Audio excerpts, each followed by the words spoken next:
ଆଜି ସାଙ୍ଗମାନେ ଖେଳିବା ପାଇଁ ଆସିଛୁ। ଏ ଜାଗାଟି ହେଉଛି ଆମର ହରିହାଟ ପଡ଼ିଆ। ଆମ ଗାଁରେ 4-5ଟି ପଡ଼ିଆ ଅଛି, ସେଥିମଧ୍ୟରୁ ହରିହାଟ ପଡ଼ିଆଟି ଅନ୍ୟତମ। ଏଇଠି ଆଉ କିଛି ଦିନ ପରେ ହରିହାଟ ବସିବ ଆମର। ଅଗିରା ପୂର୍ଣ୍ଣମୀ ଦିନ ରାତିଠାରୁ ଆମର କଳସ ବୁଡ଼ିବ, ସେଇଠୁ 4-5 ଦିନ ହେବ।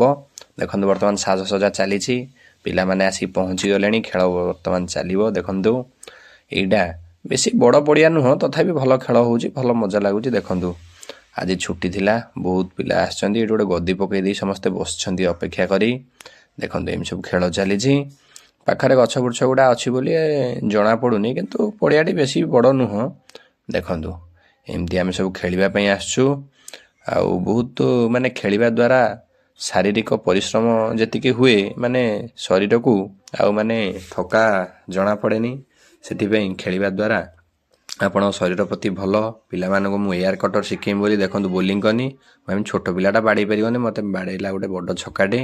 ତାପରେ ରାଗି ଫୋପାଲି ତା ଖାଡ଼ି ଭାଙ୍ଗିଦେଲି।